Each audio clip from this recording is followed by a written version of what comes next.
নমস্কার, আপকে আদালতে আপনাদের স্বাগত। আপকে আদালতে আজ আমরা ক্রিকেট নিয়ে কথা বলবো। ক্রিকেটের একটা সুন্দর বাস্তব হলো এখন আমাদের দেশে আর ক্রিকেট কোনো বড় লোকদের খেলা বা বড় শহরের খেলায় থেমে নেই। ছোট শহরের লোকজন, সাধারণ পরিবারের ছেলেরা ক্রিকেটের ময়দানে নেমেছে। ওরা নিজেদের ব্যাটিংয়ের মাধ্যমে, নিজেদের বোলিংয়ের মাধ্যমে প্রতিভা দেখিয়েছে। আজ আপকে আদালতে আমরা ক্রিকেট জগতের এমনই একজন উদীয়মান তারকার উপর মোকদ্দমা চালাবো। Indian cricket star Mohammad Kaif आपकी अदालते हाजिर हो।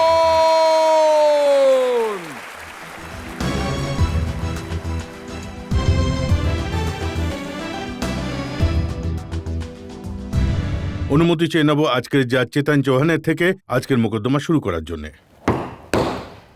এবার মোকদ্দমা শুরু করা হোক। তো মোকদ্দমা শুরু করছি। আপকে আদালতে প্রথম অভিযোগ মোহাম্মদ कैफের ওপর। आपकी अदालते ক্রিকেট স্টার মোহাম্মদ कैफের ওপরে অভিযোগ হলো যিনি ভীষণ রকম দুষ্টুমি করেন। মোহাম্মদ कैफ, আপনার ব্যাপারে শুনেছি ছোটবেলা থেকেই আপনাকে যত সরল সাদাসিধে দেখে মনে হয় আপনি ততটাই মিচকে শয়তান, ততটাই বদমাইশ। এতটা আপনি যে ইনফরমেশনটা পেয়েছেন আমার মনে হয় অতটাও নয়, কিন্তু আজকালকার যে অ্যাভারেজ বাচ্চারা আছে ওদের থেকে কম আপনি দুষ্টু। ক্রিকেট কম আর ঘুড়ি ওড়াতে বেশি ভালোবাসতেন। একটা শখ ছিল ছোটবেলায়, আমি যে এলাকায় ছিলাম ওখানকার এরকম কালচার ছিল, পরিবেশ ছিল, আমার বন্ধুরা ছিল, ওদের সঙ্গে ওঠা বসা একসঙ্গেই ছিল। তাই স্বাভাবিকভাবেই যখন আপনি ফ্রি টাইম পাবেন আপনি ওটাতেই সময় দেবেন। কিন্তু বেশিরভাগ সময় আমি এলাহাবাদেই আমার মানে যা ছিল, মানে ছোটবেলাটা খুব বেশি কাটাইনি আমি। আ প্রায় ১২ বছর বয়সে আমি গিয়েছিলাম কানপুর। ওখানে আমি প্রায় ৮ বছর ছিলাম।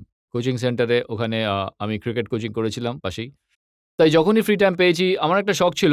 ইনফ্যাক্ট এখনো আমি ওড়াই যখনই টাইম পাই। তাই আ মানুষ এনজয় করে সেটাতে। আমার শখ আছে তাই আমি এখনো ওড়াই। আপনি বলছেন যে আপনি ক্রিকেটের হস্টেলে চলে গেছিলেন, কানপুর চলে গেছিলেন। আমি শুনেছি যে আপনি ওখানে খুবই বদমাইশি করতেন, একদিন ভূত সেজে কুককে ভয় দেখিয়েছিলেন। না মানে অনেক ছেলেরা থাকতো ওখানে, ২৫-৩০ জন ছেলে। তারা যারা সবাই একসঙ্গে, ওদের একটা সিস্টেম ছিল যে সকালে একসঙ্গে ওঠা, ট্রেনিং করা। তারপর ফিরে এসে এখানকার স্কুলের টাইমিং থাকতো, বাইরে গিয়ে স্কুলিং করে তারপর লাঞ্চ করতে হতো। একটা শিডিউল ছিল, সেটাকে আপনি ফলো আমাকে করতে এটা হতো। বলুন যে আপনি কিভাবে ভূত সেজেছিলেন। ভূত সেজেছিলাম। আমার এক দাদা ইংল্যান্ডে গিয়েছিল, ওখান থেকে একটা মাস্ক নিয়ে এসেছিল। আ তখন ওটা দিয়ে আমরা একবার ট্রাই করেছিলাম লোকজনদের সঙ্গে। এটা তো অনেক পরের ঘটনা। ১ম দিকে আমি আমার বন্ধুদের উপর ট্রাই করেছিলাম। তারপর আর আমরা যেখানে থাকতাম সেখানে খুবই কারেন্ট অফ হয়ে যেত। তাই অন্ধকার থাকতো। ওখানে এমন একটা পরিবেশ তৈরি হতো যে আপনি এইসব ব্যবহার করতে পারতেন না। একবার ট্রাই করেছিলাম, তখন খুব সিরিয়াস হয়ে গেছিল সবাই। সকালে উঠে আমাকে বলেছিল যে, "এই কাজটা তুমি ভালো করোনি।" কি হয়েছিল? কুক অজ্ঞান হয়ে গেছিল ভয় পেয়ে? মানে অ্যাকচুয়ালি অজ্ঞান না, ওই একটু ও রুম থেকে পালিয়ে গিয়েছিল। বাইরে গেটের কাছে চলে গিয়েছিল।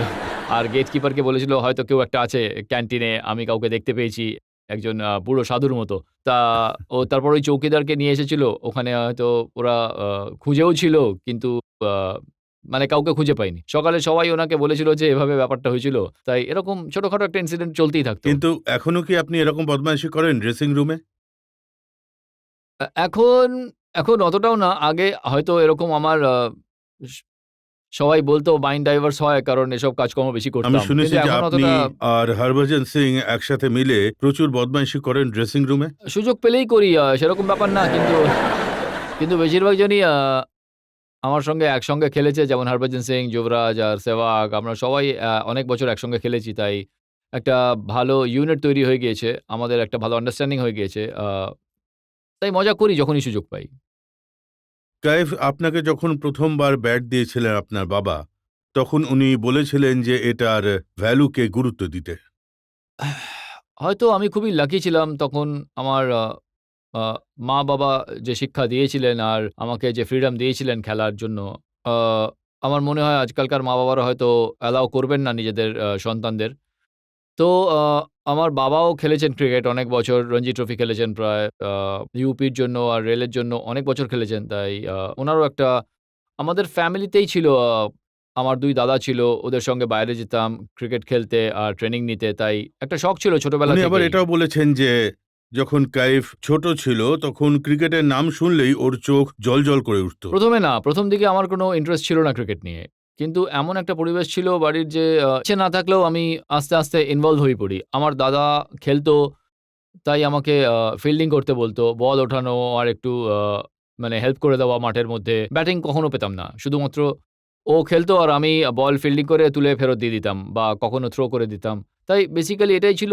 ওখান থেকে তারপর ইন্টারেস্ট বাড়লো। তারপর একাডেমি গেলাম। ওখানে কোচিং করলাম আমি। ওখান থেকে হস্টেলে সিলেকশন হয়ে গেল। তাই ওখান থেকে একটা একটা রুট পেয়ে গেলাম যে আমি ওখান থেকে নিজেকে এটাও কি ঠিক একটু যে প্রথমবার আপনি যখন ইন্টারন্যাশনাল ক্রিকেটের সুযোগ পান তখন মোহাম্মদ আজহারউদ্দিন আপনাকে প্রচুর সাহায্য করেছিলেন, আপনার নাম সামনের দিকে রেখেছিলেন? অজিত দাদাও আমাকে প্রচুর হেল্প করেছিলেন ১ম দিকে।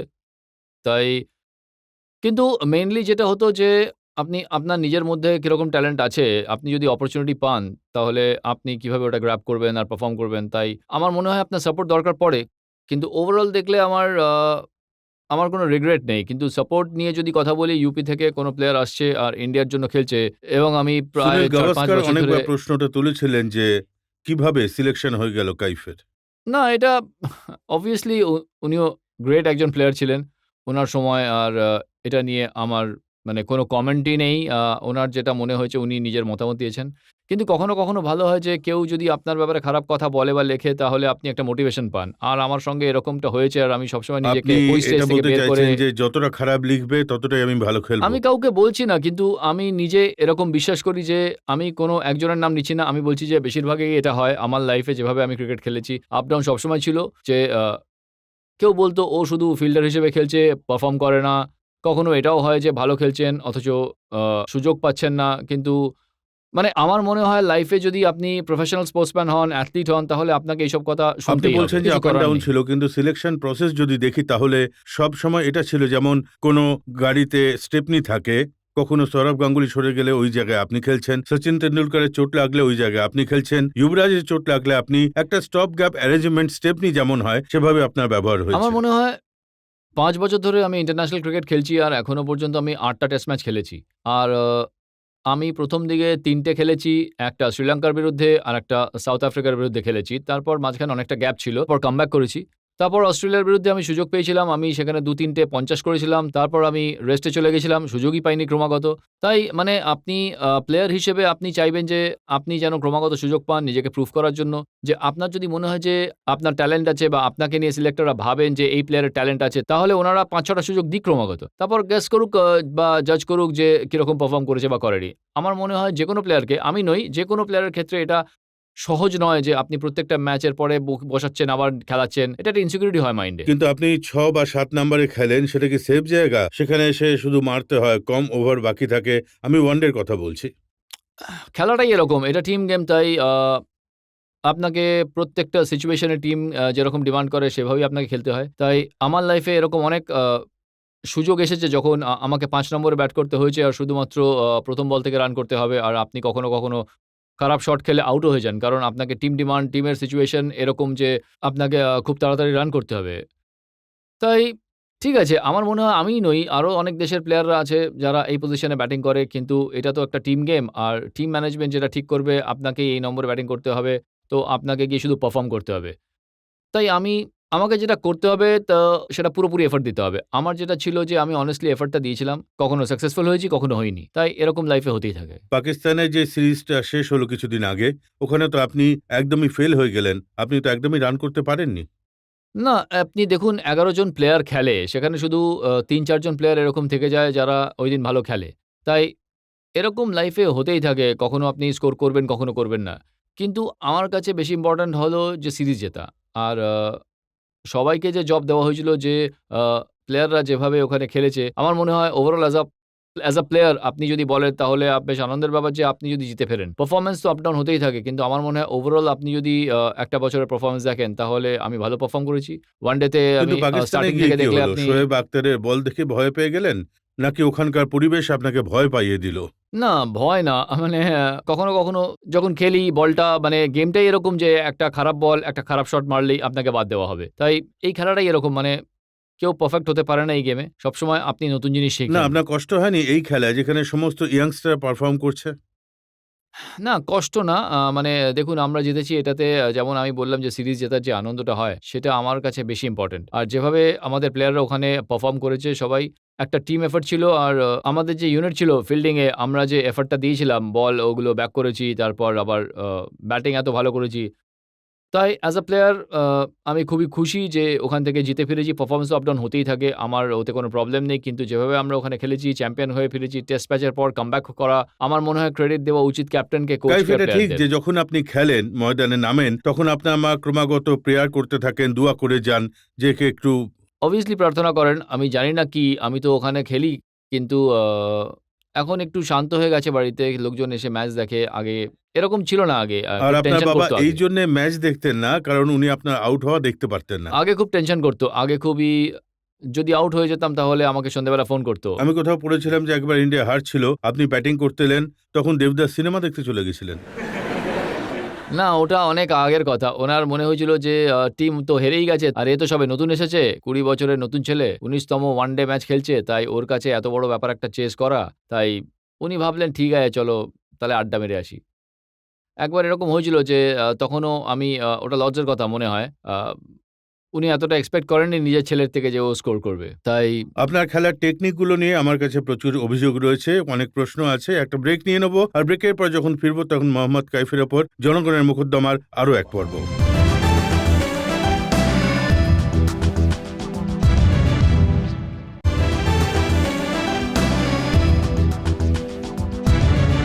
আপকি আদালতে আজ জনগণের অভিযোগ আর প্রশ্নের ঘেরাটোপে রয়েছেন ইন্ডিয়ান টিমের ক্রিকেট স্টার মোহাম্মদ কাইফ। আপকি আদালতে পরের অভিযোগ মোহাম্মদ কাইফের ওপর। আপকি আদালতে ক্রিকেট স্টার মোহাম্মদ ক্যাফের ওপরে অভিযোগ হলো যিনি রীতিমতো তেল লাগান বা চামচাগিরি করেন। আপনার যে বন্ধুরা আছেন ক্রিকেটের, তারা বলেন যে সবচেয়ে বেশি চামচাগিরি গ্রেগ চ্যাপেলের যদি কেউ করে থাকে সেটা মোহাম্মদ কাইফ করে। কে বলেছে আপনাকে? না, এই খেলাটাই এরকম যে আপনি চামচাগিরি যে ওয়ার্ডটা বলছেন, আমি সিওর নই কতটা সত্যি আর এতে কতটা সত্যতা আছে।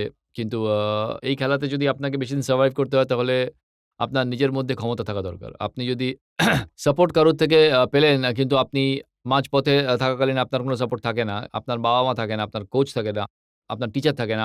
আপনি শুধু নিজে থাকেন আর বল ফেস করেন। তাই ওখানে যার মধ্যে ট্যালেন্ট আছে সেই ট্যালেন্টটা আপনাকে দেখাতে হবে। তাই ওটা তো একটা খোলা মাঠ, যে পারফর্ম করে সেই উপর দিকে খেলে। এই কথাটা কি ঠিক যে জিম্বাবুয়েতে গ্রেগ চ্যাপেল চেয়েছিলেন আপনাকে খেলাতে, আর ঠিক এই ব্যাপারটা নিয়েই সৌরভ গাঙ্গুলি ওই সময় ক্যাপ্টেন ছিলেন, ওনার সাথে ঝামেলা হয়েছিল, আর সৌরভ গাঙ্গুলি ইনসিস্ট করেছিলেন যে যুবরাজকে খেলানো হোক। আপনার পারফরমেন্স ভালো হওয়া সত্ত্বেও আপনাকে খেলানো হয়নি। না, পারফরম্যান্সের ব্যাপারটা আমার মনে হয় আ এটা টিম ম্যানেজমেন্টের ডিসিশন ছিল, যেটা ওনাদের মনে হয়েছিল যে বেস্ট সাইড কি হবে একটা দলে, আর ওই টিমের এগেইনস্টে কোন প্লেয়ার ভালো পারফর্ম করতে পারবে ওই বোলারদের এগেইনস্টে। তাই ওনাদের নিজেদের ব্যাপার ছিল, ওনারা যেটা ওনাদের ডিসিশন ছিল। আর আমার কাজ হলো আপনি অ্যাজ আ প্লেয়ার বেস্ট এটাই করতে পারেন যে আপনি শুধু পারফর্ম করুন। যেরকম সুযোগই আপনি পান সেখানে আপনি আপনার 100% দিন, আপনি পারফর্ম করুন। এটা সিম্পল থিওরি। আপনি লাইফে মানে আ অপরচুনিটি গ্র্যাব করুন আর বাকি যেটা ওদের কাজ ওদের করতে দিন। ওদের যদি মনে হয় আমাকে রেস্ট করাতে হবে এই ম্যাচের পর, তাহলে সেটা ওদের ডিসিশন। আমি যেটা নিজে বিশ্বাস করি যে যখনই সুযোগ পাবো আপনি সেটার জন্য রেডি এটা থাকবেন। কি ঠিক যে সৌরভ গাঙ্গুলির সাথে আপনার জমতো না, ওনার জন্যই কখনো টিমের ভেতরে কখনো বাইরে? না, এরকম কিছু না। আ জানি না, হয়তো মিডিয়ার এতে একটু বেশিই রোল আছে। মানে বর্তমানে যে ইন্ডিয়ান ট্র্যাডিশন হয়ে গেছে যে মিডিয়ার ওরা একটু মসলা মিশিয়ে নিউজ যাকে বলে সেগুলো লোকজন বেশি খোঁজে। ভিতরের যে আসল সত্যিটা সেটা কমই জানে লোকজন। কারণ লোকের সামনে আসে না সেটা। আ আ আমরা যখন ১ম দিকে অ্যাজ আ নিউ কামার এসেছিলাম, আমি, যুবরাজ আর অনেক প্লেয়ার ছিল। সৌরভ গাঙ্গুলি যখন আমাদের লাইফে আপ ডাউন হয়ে থাকে, আপনি যখন পারফর্ম করতে পারেন না, আপনার ব্যাট প্যাচ যায়, তখন ওই সময় খুব সাপোর্ট করেছিলেন। Sourav Ganguly as a captain, coach এতটা সাপোর্ট করেছিলেন আমাদের। ওরা বলেছিল যে তোমরা ভালো প্লেয়ার, টিমের জন্য ভালো কাজ করছো, তোমরা সুযোগ পাবে, তোমরা তোমাদের খেলাটা খেলো। তাই যখন আ উনি এত ভালো ক্যাপ্টেন্সি করেছেন ইন্ডিয়ার জন্য, এখানে সবাই জানে যে ওনার যা রেকর্ড, আর সাপোর্টও করেছিলেন প্রচুর আমাদের। আজ আমরা যা কিছু হয়েছি, আমার মনে হয় এটা বলা ভুল হবে না যে উনি আমাদের গড়েছেন। কিন্তু বর্তমানে এটাও শোনা যায় যে আপনি রাহুল দ্রাবিড়ের খুব চামচাগিরি করেন, উনি আপনাকে খুবই সাপোর্ট করেন। কোচ, ক্যাপ্টেন আর দ্রাবিড়, মানে ৩ টে নাম এসে গেল। এরপরেও যদি আরো কারোর নাম আসে তাহলে তার নামও জুড়বে। ঠিক আছে।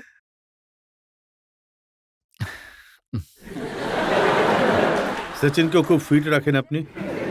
চেষ্টা করি আমি। করা উচিত একটু। জনগণকে জিজ্ঞেস করি, কোনো প্রশ্ন যদি করতে চান। আমি ক্যাফ দাদাকে এই প্রশ্ন করতে চাই যে সেই লর্ডসের ক্যাফ এখন কোথায় হারিয়ে গেছে? আপনার সামনেই বসে আছি। কিন্তু সেই ব্যাপারটা চোখে পড়ছে না আর। না, ওটা আসবে ইনশাল্লাহ। চেষ্টা পুরোপুরি করি। ওই ইনিংটা এরকম হয় যে অবভিয়াসলি দেখতে খুবই ভালো লাগে। মানে যে সিচুয়েশন ছিল আমাদের টিমের সেখান থেকে কামব্যাক করে ম্যাচ জেতা। আর আমিও এত ম্যাচ খেলিনি। আমার ১ম ফাইনাল ম্যাচ ছিল ইন্ডিয়ার জন্য। তাই মনে হয় এরকম জিনিস প্রত্যেকবার মানে প্রত্যেকটা ম্যাচে প্রতি ১০ টা ম্যাচের পর হয়তো হবে না। মানে এরকম ইনিং হয় যে আপনি শুধু আমার মনে হয় যে আমি নিজেও জানি না যে এরকম ইনিং আমি পরে আবার কবে খেলব। তাই ওটা কিন্তু আপনি এরকম ইনিংস নিশ্চয়ই খেলবেন না যেরকম পেশাওয়ারি খেলেছিলেন ১২ বলে ৮ রান। আমি যদি ৮ রান করি আর ধোনি ১০০ রান করে তাহলে আমার কোনো খারাপ লাগা নেই। আমাদের টিম জিতছে তাই অ্যাজ আ প্লেয়ার আমি খুবই খুশি হব। আপনার ক্যাপ্টেন্সির ফলে ইউপি রঞ্জি ট্রফি জিতেছে। তাই যদি টিম ম্যানেজমেন্ট এই সিদ্ধান্ত নেয় যে ফিউচারে আপনাকেই ক্যাপ্টেন বানাবে, সো আর ইউ রেডি? অনেক লেট কোয়েশ্চেন করেছেন। আগে করা উচিত ছিল। স্যার আপনি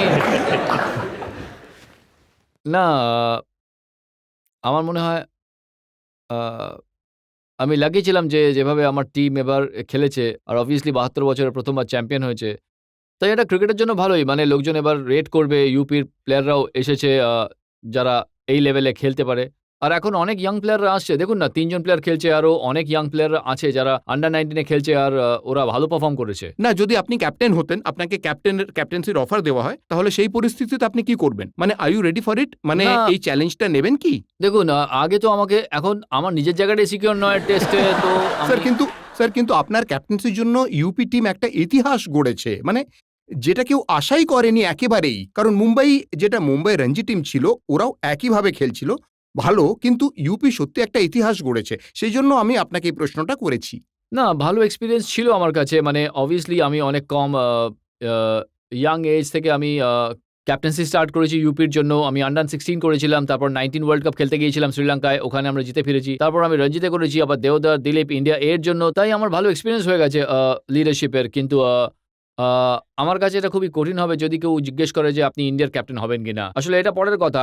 কিন্তু আমার ফোকাস হলো আগামী সিরিজগুলোতে আমি ভালো খেলি আর আমার এইম হবে যে টেস্ট ম্যাচে আমার জায়গাটাকে সিকিউর করা পারফর্ম করে। এই জিনিসগুলো নিজে থেকেই হবে। আপনি যদি এক্সপেক্ট করেন, ভাবেন যে আমাকে করতে হবে তাহলে আপনি কিছু করতে পারবেন, আপনি করবেন। আর ভালো জিনিস আপনার সঙ্গে এমনিই হতে থাকবে। আপনি যদি আপনার জবে অনেস্ট থাকেন আর পারফর্ম করেন তাহলে সবকিছুই ভালো হবে। আমি এটা জিজ্ঞাসা করতে চাই যে আপনি যে খেলাটা খেলেন, কোনো জায়গায় গিয়ে কোনো টেস্ট ম্যাচ বা ওয়ান ডে খেলেন, আর এই যে কন্ট্রোভার্সিয়াল ইস্যুগুলো হয় between the coach and the captain and between the players, এটার কোনো সাইকোলজিক্যাল বা নেগেটিভ প্রভাব যখন আপনি পিচে থাকেন তখন কি হয়? হ্যাঁ, আপনি এই প্রশ্নটা খুবই ভালো করেছেন। অবশ্যই হয়।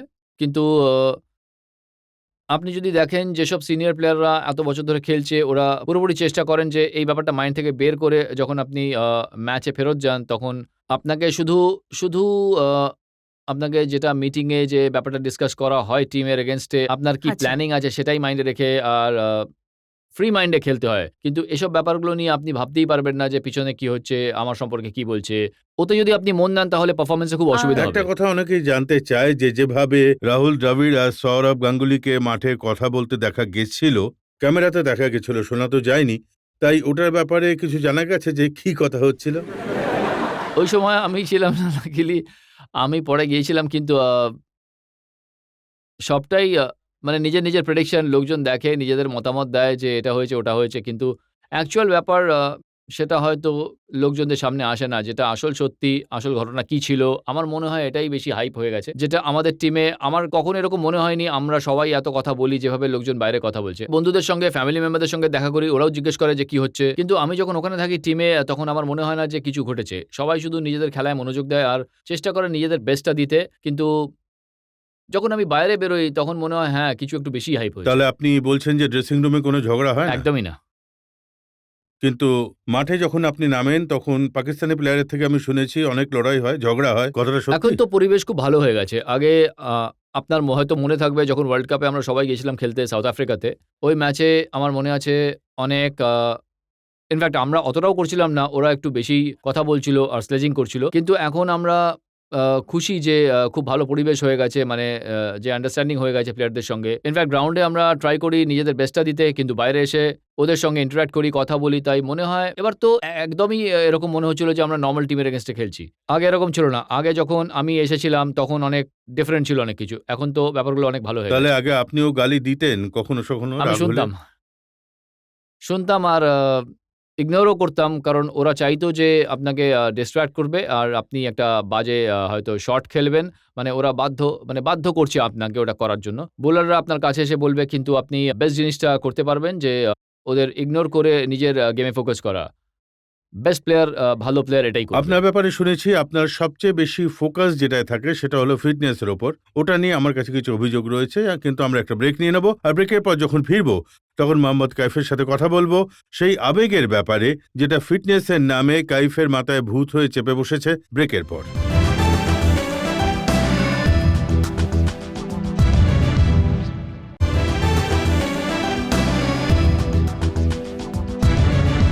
আপকে আদালতে আজ আমরা জনগণের তরফ থেকে মোকদ্দমা চালাচ্ছি মোহাম্মদ কাইফের ওপর। আপকে আদালতে পরের অভিযোগ মোহাম্মদ কাইফের ওপর। আপকি আদালতে ক্রিকেট স্টার মোহাম্মদ কাইফের ওপরে অভিযোগ হলো যিনি ফিটনেস নিয়ে রীতিমতো পাগল। কাইফ, আমি শুনেছি যে আপনার যে নামটা আছে মোহাম্মদ কাইফ, এতে কাইফের মানে হলো অদম্য নেশা, ঠিক বললাম? হয়তো সত্যি। আর আপনার এই নেশাটা হলো ফিটনেসের। না, যদি আপনি অ্যাজ আ প্রফেশনাল অ্যাথলিট যদি আপনি আপনাকে পারফর্ম করতে হয় এই লেভেলে, তাহলে সেক্ষেত্রে ফিটনেস খুবই প্রয়োজন। আমি হতে পারে তাড়াতাড়ি রিয়ালাইজ করেছি। আপনি যদি অন্য প্লেয়ারদের সঙ্গে কথা বলেন, অনেক লোকজন লেট স্টার্ট করেছে ফিটনেস রুটিন ফলো করাতে। ইন্ডিয়ান টিমে আসার পর ওদের মনে হয়েছে যে না, এখনও তো আমাদের ফিটনেস অনেকটা ডাউন, তাই আমাদের ফিরে গিয়ে ইমপ্রুভ করতে হবে। কিন্তু এই ব্যাপারে আমি খুব লাকি ছিলাম, কারণ আমি প্রথম থেকেই আ আ ফিটনেসের দিকেই মনোযোগ দিয়েছিলাম, যেটা আমার এখন গিয়ে মনে হয় যে আমি একদম ঠিক করেছিলাম। কারণ অনেক ইয়াং এজ থেকে আমি রুটিন ফলো করেছি, সেটা এখন খুব কাজে দিচ্ছে। আমি তো এটা শুনেছি যে কানপুরের মাঠে যখন আপনার ট্রেনিং হতো তখন আপনাকে মাঠ থেকে এই জন্য বাইরে বার করে দেওয়া হতো কারণ প্রয়োজনে বেশি ট্রেনিং করতেন, বেশি ফিটনেসের ওপর মনোযোগ দিতেন। কারণ আর কিছু করারও ছিল না তখন। সামনে যদি একটা মাঠ পাওয়া যায় এভেইলেবল, তাহলে আপনি চাইবেন যতটা সেটা ইউজ করা যায়। মানে এই ক্রিকেটে যেভাবে আপনি এত ব্যাপার-স্যাপার শিখতে পারবেন সবসময়, আপনার মনে হবে যে যখনই আপনার প্র্যাকটিস শেষ হবে যে আপনি হয়তো অন্য কিছু শিখতে পারতেন। কারণ আপনার বডি বলবে যে, "না, আজকের মতো যথেষ্ট হয়েছে, আবার তাহলে কাল করা যাক।" কিন্তু আপনার মাইন্ডে চলতে থাকে যে, "না, আরো কিছু করা বাকি আছে, যেগুলো আপনি ইমপ্রুভ করতে পারেন।" কিন্তু সদ্যই আমি জানতে পারলাম যুবরাজ সিং বলেছেন যে যখন সমস্ত প্লেয়াররা মাঠের মধ্যে থাকে, যখন ট্রেনিং শেষ হয়ে যায় ওরা বাসে উঠে হোটেলে ফিরে যায়, কিন্তু মোহাম্মদ কাইফ কিছু না কিছু করতেই থাকে মাঠের মধ্যে। না, কখনো আ ওটা ডিপেন্ড করে যে আপনার কি ফিল হচ্ছে। আপনার মনে হচ্ছে যে আপনাকে একটু বেশি ব্যাটিং করতে হবে। আপনার মনে হচ্ছে যে আরো একটু বেশি ট্রেনিং করা যেতে পারে, যেটা আপনি করেননি টিমের সঙ্গে। তাই সেগুলো ফলো করার চেষ্টা করে থাকি আমি। আর পরে আবার ট্যাক্সি নিয়ে আপনি হোটেলে ফেরেন। হ্যাঁ, এসেছি কয়েকবার। কিন্তু যতক্ষণ না আপনার পুরোপুরি মনে হবে যে হ্যাঁ, আমি এখন ম্যাচের জন্য রেডি হয়ে গেছি, যেটা আপনি মানে প্রিপারেশন নিয়েছেন, আপনাকে যে টাইম বের করতে হয় প্র্যাকটিসের জন্য, তখন আপনার মাইন্ড নিজেই বলে যে হ্যাঁ, আপনি এখন রেডি হয়ে গেছেন ম্যাচের জন্য। আর আপনি বেস্টটাই দেবেন ওখানে। ওটার আগে আপনি যেসব প্রিপারেশন নেন, যেটা আপনি প্র্যাকটিসে যে এফর্টটা আপনি দিয়েছেন, সেটা খুবই দরকার। আর আমি যেভাবে কিন্তু এতে বেড়ে বাকি উঠেছি, প্লেয়ারদের কাছে এম্বারেসমেন্ট হয় না যে ফিটনেস যারা করতে চায় না, যারা আমি শুনেছি এমন অনেক প্লেয়ার আছে যারা গোটা মাঠ জুড়ে দৌড়তেও চায় না। না, এখন অনেক জিনিস অনেক কিছু বেশি ইমপ্রুভ হয়ে গেছে আগের থেকে। আপনি দেখবেন ওরা এখন রিয়ালাইজ শুরু করেছে যে ফিটনেস খুবই দরকার। আর আপনি যদি কম্পেয়ার করেন অন্য টিমের যে ১১ জন প্লেয়ার মাঠে খেলে, আমাদের টিম আগে যেরকম ছিল ওদের স্ট্যান্ডার্ড অনেক উপরে উঠে এসেছে ফিটনেসে। আপনি ফিল্ডিং দেখলেই বুঝতে পারবেন যে আর ওটা মাঠে কিন্তু দেখা এই যায়। কথাটা ঠিক যে মাঠের চারিদিকে ৫০ বাউ দৌড়তে হয়, আর গ্রেগ চ্যাপেল যখন ৫০টা চক্কর লাগাতে বলে তখন আপনি একা পুরোটা করতে পারেন। ৫০ তো অনেক বেশি হয়ে গেছে, কিন্তু আ আমাদের কাছে আমাদের ট্রেনার আছে যে টিমের সঙ্গে সবসময় থাকে। উনার কাজ হচ্ছে লোকজনদের ফিটনেস দেখা আর আর লেভেল ইমপ্রুভ করানো ওদের। তাই আমি লাকি, কারণ যেটা আমি বললাম যে শুরুর দিকে আমি যেরকম আমি ফাঁকা সময়ে যেভাবে টাইম স্পেন্ড করতাম আর নিজেই যেভাবে আমি ট্রেনিং করেছি, সেটাও এখন কাজে দিচ্ছে আমার। আ বেশি হার্ড ওয়ার্ক করতে হচ্ছে না। আমাকে শুধু মেইনটেইন করতে হচ্ছে। এই ব্যাপারে সত্যিই খুব লাকি। এমন কোন কোন প্লেয়ার আছে যারা ফিটনেসের থেকে দূরে পালায়? আপনাকে আলাদাভাবে বলব, এখন বলতে পারব না। গ্রেগ চ্যাপেলের অভিযোগ ছিল যে সৌরভ গাঙ্গুলি পুরোপুরিভাবে ফিটনেসের জন্য মাঠে আসতেন না। আ আমার মনে হয় উনি খুবই কম সময় কাটিয়েছেন। সবে ৩-৪ মাস ৬ মাস হয়েছে। তাই ওটা আপনার নিজস্ব ধারণা কিন্তু এই যে ট্রেনিং প্রোগ্রাম যেটা আমরা পাই সেটা ফলো করা উচিত সবারই। আমাদের যে ট্রেনার উনি রেকর্ড রাখেন, ট্র্যাক করেন যে কোন প্লেয়ার কিভাবে কি করছেন। তাই আমার মনে হয় উনার সেরকম আ ডাউট হয়নি যে ও ট্রেনিং করছে, না করছে। কিন্তু আপনাকে ম্যাচের আগে আপনাকে ফিটনেস টেস্ট দিতে হয়। যেটা সব প্লেয়ারদের ক্ষেত্রে প্রয়োজন কারণ আপনার একটা সার্টেন লেভেল যেটা আছে সেখানে পৌঁছতে হয়। তাই আমার মনে হয় এটা ট্রেনারেরই কাজ আর উনি জানেন ও কি করছে। কিন্তু তাই আপনার ব্যাপারে আপনার যেসব বন্ধু প্লেয়াররা আছেন তারা বলেন যে ও পুরো পাগল ফিটনেস নিয়ে। মোহাম্মদ কাইফ যখন ঘুমোয়, ঘুমের মধ্যেও দৌড়োয়। না, এটা একটু বেশি জানি না এটা আপনাকে কে বলেছে। একদমই কোনো ব্যাপার না এরকম। অতটাই রেস্ট নেওয়া প্রয়োজন যতটা আপনি ট্রেনিং করছেন। আপনি যদি বডি আর মাইন্ডকে রেস্ট না দেন তাহলে আপনি নেক্সট ডে খুবই টায়ার্ড হয়ে পড়বেন। আপনাকে ব্যালেন্স করে চলতে হবে। তাই যদি আপনি ওভার ট্রেনিং করেন সেটাও খুব খারাপ। আর যদি কম করেন তাহলেও খারাপ। আপনাকে এমন একটা স্টেজে নিয়ে আসতে হবে আপনার বডিকে, আপনার মাইন্ডকে যে ব্যালেন্স ট্রেনিং করতে হবে আপনাকে। কিন্তু আপনি সেটাই এখন আসল। আমায় আসল কথাটা বলেননি। এই কথাটা ঠিক যে আপনি প্রয়োজনের থেকে বেশি ট্রেনিং করেন? না, কখনো আপনার মাইন্ড নিজেই বলে যে কতটা প্রয়োজন আপনার আর কি বডির কোন পার্ট উইক হচ্ছে। মানে নিজে থেকেই আপনার মনে হবে। এরকম মানে কতবার হয়েছে ফিজিও আপনাকে জিম থেকে বাইরে বের করে দিয়েছে যে ব্যাস অনেক হয়েছে? আহ আ অনেকবার হয়েছে। যখন উনার মনে হয়েছে যে পারফর্ম করছি না, তাই উনার মনে হয়েছে যে নিজের টাইম যেখানে অ্যাকচুয়ালি দেওয়া উচিত ওখানে কম দেওয়া হচ্ছে। জিমে বেশি দিচ্ছি তাই উনার পারমিশন ছিল বলার জন্য যে, "তুমি বাইরে যাও, ওখানে মনোযোগ দাও।" তাই এরকম কখনো হতো। কিন্তু আপনি মেইনলি ট্রাই করবেন যে দুটো জিনিস একইভাবে করার। যেটা আউটডোর প্র্যাকটিস হয়, যা জিমিং হয়, দুটোর ব্যালেন্স করাটা খুবই প্রয়োজন। আরো একবার যাওয়া যাক পাবলিকের কাছে, জনগণের মধ্যে স্যার যারা আমার প্রশ্ন একটা করতে প্রশ্ন চান। আছে। I am coming from Pakistan, Karachi. আমার প্রশ্ন আপনাকে এইটাই যে আপনি করাচির ম্যাচে ব্যাটিং এ রান পাননি, তার আগে আপনি 0 তে আউট হন। কোচ যদি আপনাকে জিজ্ঞেস করে গাঙ্গুলি না আপনি, কে ফার্স্ট টেস্ট খেলবেন? তাহলে আপনি কি বলবেন? অবভিয়াসলি কোনো প্লেয়ার মানে না করবে না খেলার জন্য। নিজেরা চাইবেই যে চান্স পাক। আর এই গেমটা এরকমই যে আপনি চাইবেন সেটা খেলার জন্য কিন্তু আ যে মানে decision team management, coach, captain decide করে যে ও বেস্ট প্লেয়ার এই টিমের এগেইনস্ট এ আর ওর খেলা উচিত। তাই এখান থেকে এরকম কোনো সেকশন করা খুবই কঠিন কাজ। স্পেশালি ইন্ডিয়াতে কারণ আপনাকে কখনো লোকজন আ মানে আপনাকে আপনার প্রশংসা করবে না কখনো। হয়তো আপনার খামতিই তুলে ধরবে যে, "আরে এই ছেলেটার সিলেকশন হয়নি, ওর সাথে ভুল হয়েছে।" এটা বলা খুবই সহজ কিন্তু ওরা যেভাবে কাজ করছে এখন আর আ সিলেক্টররা আর ক্যাপ্টেন, কোচ মিলে আমাদের এখন যে টিমটা তৈরি হচ্ছে, আপনি দেখবেন আগামী ২-৩ বছরে অন্যরকম একটা টিম হবে। তাই আমার মনে হয় ওনাদের যেটা জব, ওনারা জানে ওরা কি করছে। তাই আপনাকে যদি বলা হয় যে আপনি খেলবেন, তাহলে আপনি খেলবেন। আপনি as a player simple theory রাখবেন। কি হচ্ছে পিছনে কার সিলেকশন হওয়া উচিত, কার হওয়া উচিত নয়, এটা ছেড়ে আপনি শুধু খেলার উপরে মনোযোগ দিন। আপনি যদি সুযোগ পান তাহলে আপনি কি রেডি নাকি না? এটার জন্য আপনার প্রিপারেশন লাগবে। সেটার প্রস্তুতি নিচ্ছেন কি আপনি নিচ্ছেন না সেটা কাইফ, অনেকবার এরকমটা হয়েছে যে আপনি ভালো রান করেছেন, আপনি ফিল্ডিং ভালো করেছেন, আপনি দুর্দান্ত পারফর্ম করেছেন, তা সত্ত্বেও আপনাকে ড্রপ করা হয়েছে। আপনার মনে হয়েছে কি আপনার সঙ্গে ইনজাস্টিস হয়েছে?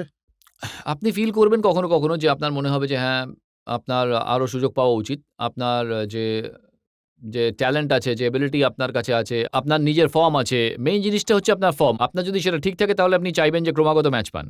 আমার মনে আছে যে অস্ট্রেলিয়া এখানে এসেছিল। বেশিরভাগ প্লেয়াররা খুব ভালো পারফর্ম করেনি। কিন্তু আমার কাছে লাকিলি আমি কামব্যাক করি। আমি ৫০ করেছিলাম।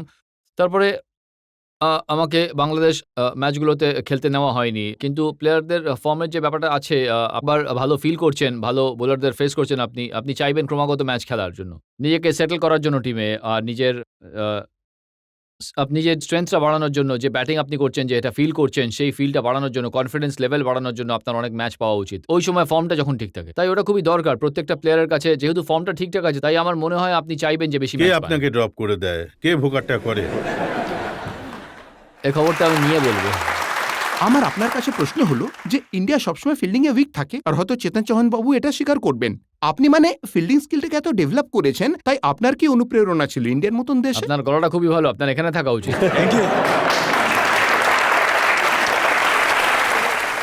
না, ফিল্ডিং এখন আমাদের যে টিমটা তৈরি হয়েছে অনেক ইয়াং ছেলেরা আসছে আর শুরুটা মানে আপনার থেকে হয়েছে। হ্যাঁ, কালচারের একটু চেঞ্জ হচ্ছে। ফিল্ডিং এরও ট্রেন্ড চেঞ্জ হচ্ছে। আপনি দেখবেন লোকজন যদি রিয়ালাইজ করা স্টার্ট করে যে এর কতটা ইম্পোর্টেন্স আছে এই খেলায়, টেস্ট, ওয়ান ডে দুটোতেই। তাই আপনি দেখবেন আমরা একটু লেট রিয়ালাইজ করেছি যে আর টিমে দেখবেন যখন আমি ছোট ছিলাম তখন আমি টিভিতে দেখতাম। আমার মনে হতো যে আমাদের টিম ফিল্ডিং করছে, অন্যদিকে সাউথ আফ্রিকা বা অস্ট্রেলিয়ার টিম ফিল্ডিং করছে। দুটোর মধ্যে কম্পেয়ার করলে অনেকটাই পার্থক্য ছিল। গ্যাপ অনেকটা বড় ছিল। তাই মাঝখানে ওটাও একটা একটা আ আ আমার কাছে ব্যাপারটা ছিল যে আলাদা কিছু একটা করার মানে অ্যাচিভ করার মতো লাইফে গোল ছিল যে একজন ভালো ফিল্ডার হওয়া। টিমে যদি ভালো ফিল্ডার না থাকে তাহলে আপনি কিছু একটা মানে নতুন কিছু একটা করুন। কিন্তু এখন গ্যাপ অনেক কমে গেছে। এখন লোকজন বুঝতে শিখে গেছে যে ফিল্ডিং খুবই ইম্পোর্টেন্ট একটা জিনিস। কিন্তু তার জন্য আ আমি এখানে একটা কথাই বলতে চাই যে মিডিয়া যে রোল প্লে করে সেটা এখানে খুবই প্রয়োজন যে ভালো কিছু এটা এমন একটা জিনিস যে আপনাকে এনজয় করতে হবে। যদি আপনাকে ফিল্ডার হতে হয় সেক্ষেত্রে যদি বলেন যে আমাদের টিম ভালো ফিল্ডিং করছে না, ওদের টিম ভালো করছে যেটা আপনি ছোটবেলায় শুরু করবেন। ওটা যদি আপনাকে মিডিয়া সাপোর্ট করে বা যদি কেউ এনকারেজ করে এই ব্যাপারটাতে, আপনি দেখবেন যদি কেউ ১০০ রান করে ৫ উইকেট নেয়, তাহলে পরের দিন খবরের কাগজে বেরোয় হাইলাইট হয়ে ১০০ করেছে ৫টা উইকেট নিয়েছে।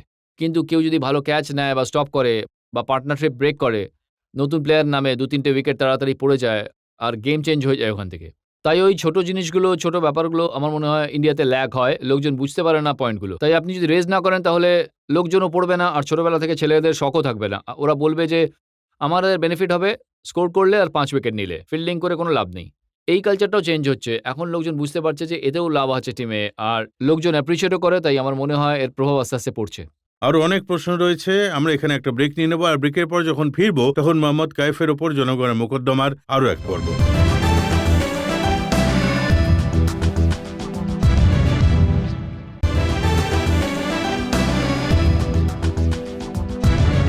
আপকে আদালতে আজ আমরা জনগণের তরফ থেকে মোকদ্দমা চালাচ্ছি মোহাম্মদ কাইফের ওপর। আপকে আদালতে পরের অভিযোগ মোহাম্মদ কাইফের ওপর। আপকি আদালতে ক্রিকেট স্টার মোহাম্মদ কাইফের উপরে অভিযোগ হলো যে ইনি রীতিমতন অ্যারোগেন্ট হয়ে গেছেন। কাইফ, বাড়ির লোকেরা ভালোবেসে আপনার রাম হানি রেখেছে। বাড়িতে ডাকে হানি, হ্যাঁ, ঠিক। ওর মানেটা হলো মিষ্টি হওয়া উচিত। কিন্তু আমি শুনেছি কাইফ কখনো কাউকে মিষ্টি কথা বলে না। এখনো পর্যন্ত মনে হয়েছে কি? এতক্ষণ ধরে বসে আছি আপনার সঙ্গে। আপনাদের কি মনে হয়েছে?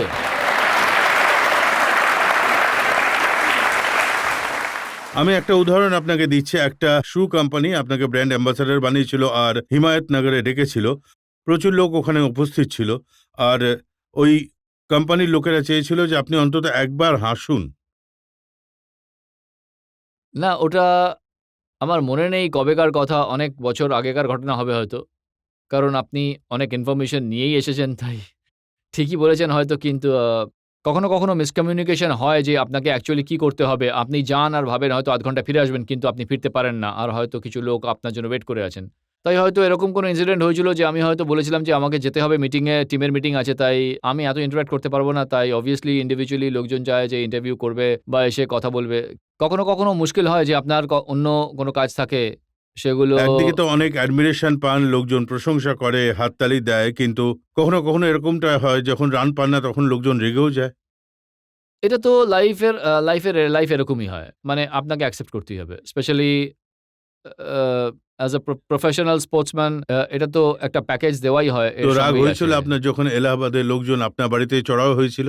না, ওটা খুব বাড়াবাড়ি হয়ে গেছিল। আমার মনে হয় এটা তো প্লেয়ার, আপনি যদি এটা একটা গেম। আপনি যদি চান যে সবসময় আপনি সাকসিড করবেন আর সবসময় ইন্ডিয়া ম্যাচ জিতবে, তাহলে সেটা তো খুবই কঠিন। আপনি যতই ভালো টিম বানান না কেন, ইনফ্যাক্ট অস্ট্রেলিয়ার টিম দেখুন, সেটাও অনেক বড় টিম। কিন্তু ওরাও ১টা-২টো ম্যাচ হেরে যায়।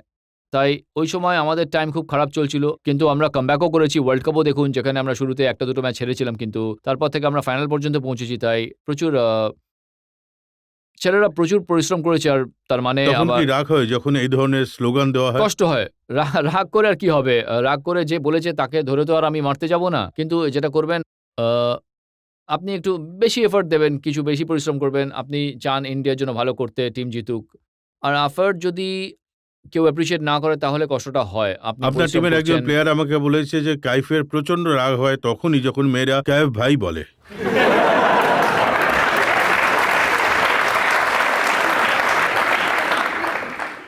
এরকম অনেক কম হয়েছে অ্যাকচুয়ালি। না, রাগের কোনো ব্যাপার নেই এতে। আমার সঙ্গে এরকম কোনো ইনসিডেন্ট হয়নি। আমি লাকি, খুব বেশি এমন শেয়ার করতে পারবো না আপনার সঙ্গে, কিন্তু এরকম হয়নি, অনেক কম হয়েছে। তো টিমের অন্য প্লেয়ারদের সাথে হয় এরকম? না, কেউ পছন্দ করবে না অবভিয়াসলি।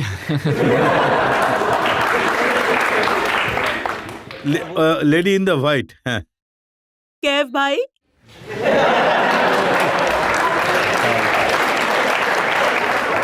বলছি যে আমি এখনো আনম্যারিড আছি, অপশনস হ্যাঁ? খোলা আছে। কি? বলছি আম আনম্যারিড, এখনো অপশনস খোলা আছে। ক্যাব ভাই, সচিন জি যদি অনেক লম্বা সময় ধরে না খেলে তাহলে ওনার উপরে এত হাইলাইট করে না মিডিয়া ওনাকে। আপনি যদি একটা ম্যাচ ভালো না খেলেন তাহলে মিডিয়া এত লাফালাফি করে, এরম কেন? আপনাকে মিডিয়া এত ভালোবাসে কেন?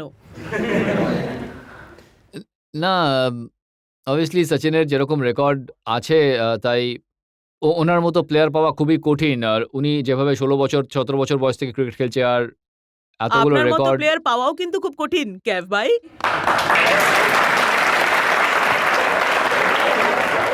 হয়তো লোকজন এটা মনে করে না। তাদের মনে হয় যে এখন ভালো ব্যাপারটা যে লোকজন ও, আপনাকে আপনার ব্যাপারে যখন কেউ বলে বা লেখে তখন আমার কাছে ব্যাপারটা আমি ওখানে অত মন দিই না। আপনি যদি বেশি মনোযোগ দেন যে লোক কি বলছে বা লিখছে তাহলে আপনার নিজের খেলায় আপনি ফোকাসই আপনি করতে খুব পারবেন ভালো না। খেলে মিডিয়াকে আর আমাদের সবাইকে চুপ করিয়ে দিচ্ছেন না কেন, যারা আপনাদের বিরুদ্ধে এত কিছু বলে?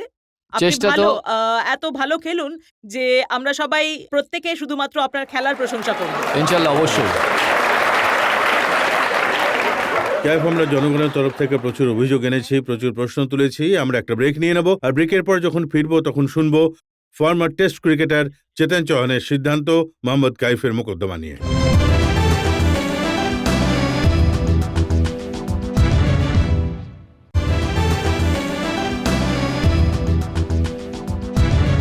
আপকে আদালতে আজ আমরা জনগণের তরফ থেকে মোকদ্দমা চালিয়েছি, অভিযোগ এনেছি, প্রশ্ন করেছি ইন্ডিয়ান ক্রিকেট টিমের ক্রিকেট স্টার মোহাম্মদ কাইফকে। মোহাম্মদ কাইফের থেকে আমরা ব্যাখ্যা চেয়েছি ওনার চামচাগির অভ্যেস নিয়ে। মোহাম্মদ কাইফকে আমরা জিজ্ঞাসা করেছি ওনার দুষ্টুমি করার অভ্যেস নিয়ে। মোহাম্মদ কাইফকে ওনার পারফরমেন্সের ব্যাপারে প্রশ্ন করেছি। এখন সময় হলো আজকের মোকদ্দমা নিয়ে আজকের জাজ ফর্মার টেস্ট ক্রিকেটার চেতন চৌহানের রায়দানে।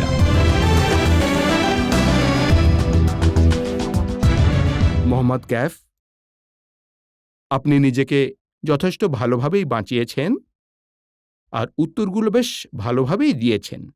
আপনি দেশের জন্য খুব ভালো ইনিংস খেলেছেন। ক্রিকেট প্রেমী এবং এই দেশ আপনার থেকে অনেক কিছু আশা করে।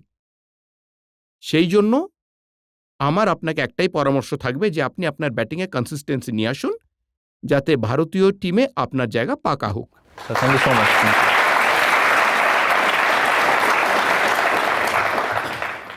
এই আশা আর বিশ্বাস নিয়ে যে মোহাম্মদ কাইফ ব্যাট নিয়ে জনগণের মন জিততে থাকবে, ইন্ডিয়ান টিমকে জেতাতে থাকবে আর দেশের নাম উজ্জ্বল করবেন। আজকের মোকদ্দমা এখানে শেষ করছি। পরের সপ্তাহে আবার দেখা হবে এক নতুন ব্যক্তিত্বের সাথে আপকে আদালতে। ততক্ষণের জন্য নমস্কার।